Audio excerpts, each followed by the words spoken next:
So as I mentioned in the intro of the show today, my wife was scrolling through Instagram the other day, and she stumbled upon something that kind of opened her eyes. But she's been inspired to write a kid's book, and she wants my oldest son to illustrate the book. And so she stumbled upon a guy named Matthew Paul Turner, who is a children's author, and he wrote a beautifully illustrated book called I Am God's Dream. And so I want to give you the description of the book real quick. So I Am God's Dream is a deeply encouraging exploration of the unique strengths, curiosities, and desires in every kid. In this deeply affirming picture book, children will see how God celebrates and adores each of us and why we should be proud to be who we are. Kids of all faith traditions will receive in these pages the gift of empowerment, purpose, and ownership over their own faith perspective. Okay, so the language of the description here seemed a little odd to me, and it kind of just reeked, to be totally honest with you.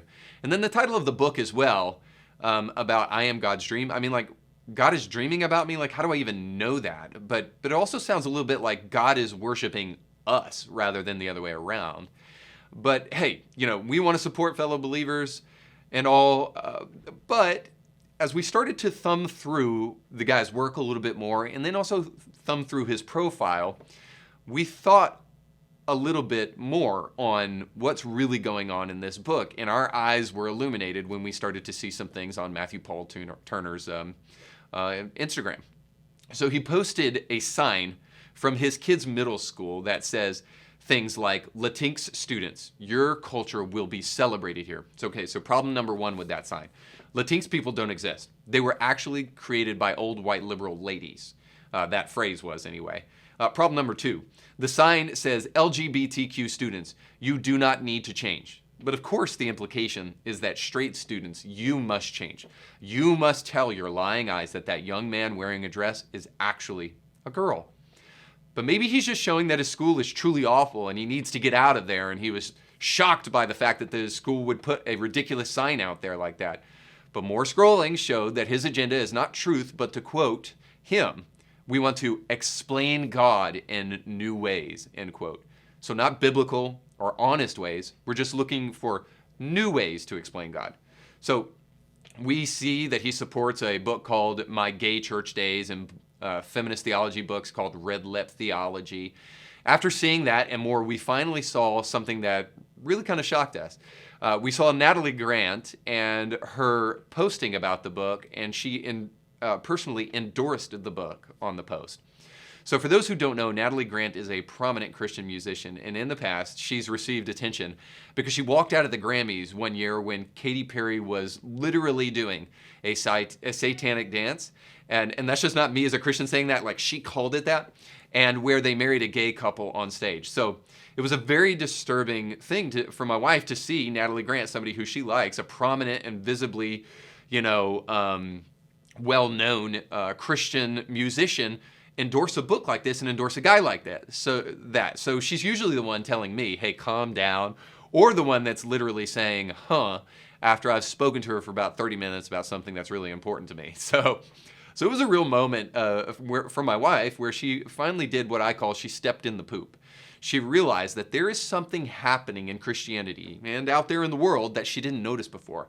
She was simply wondering, and she was simply left wondering, like, how could Natalie do something like that? How could she betray her better principles, especially her principles when kids are concerned, where this kid's book could reach them? So let's go back to the kid's book, because I could be accused of overreacting about the man, but what about the book itself? Does the man show up in the book? So yes and no.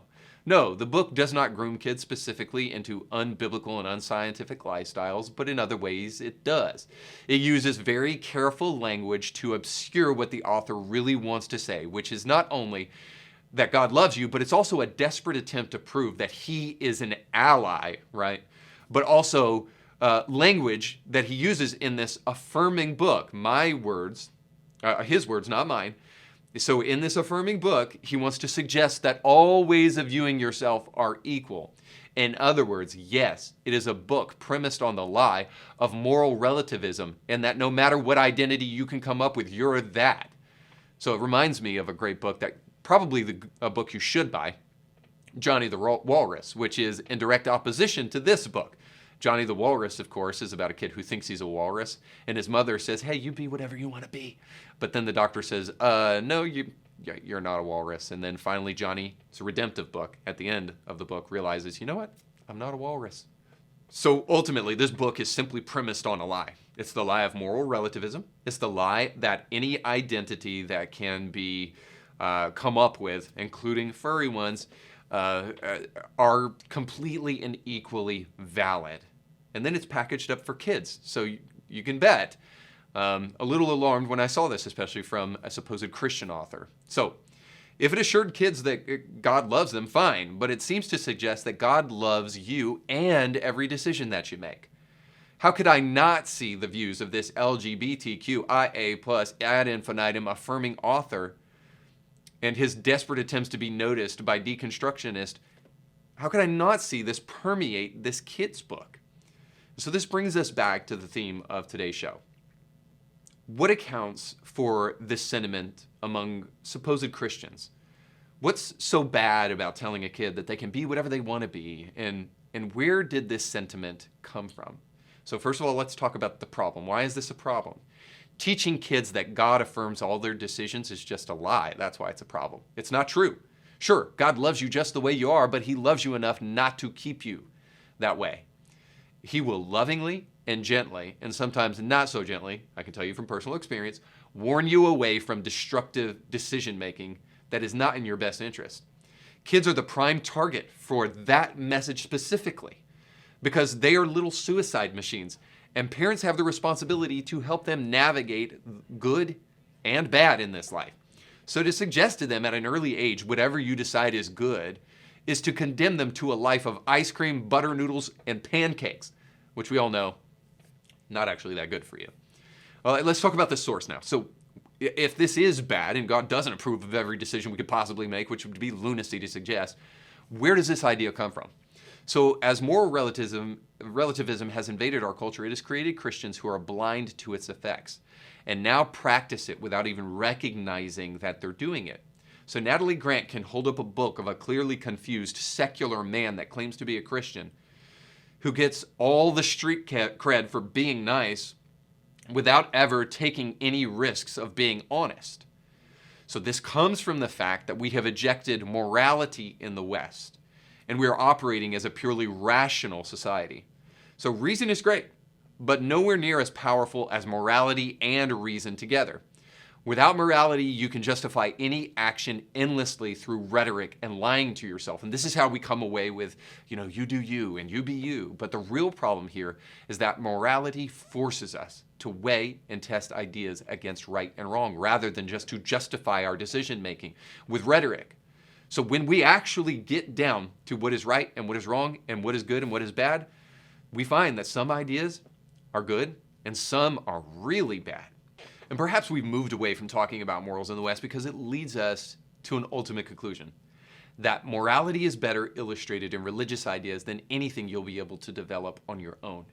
And so if we delve down into the rabbit hole of religion and we whittle down through the religions of the world, one religion does emerge, triumphant and superior to the rest. But many can't come out and just say that about Christianity because they're desperate to win brownie points with people who hate Christianity or may have a differing view. And we only care about that because we don't want to hurt people's feelings. But here's the real problem at the end of the day, guys, with this moral equivalency and this moral relativism. There are devastating effects to it.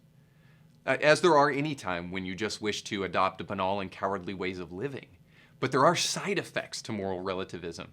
It pushes people away from the truth while we selfishly make ourselves feel better about asserting things that people agree with. So we need both morality and reason. And because of that, I say to I Am God's Dream and Matthew Paul Turner, not today. Or quite frankly, any day. You can catch brand new episodes of Indie Thinker with Reed Huberman every Monday and weekly bonus episodes to keep you thinking throughout the week. But you have to subscribe and click the bell to be notified when new episodes drop. If you enjoy this content, make sure to like this video and share it with friends.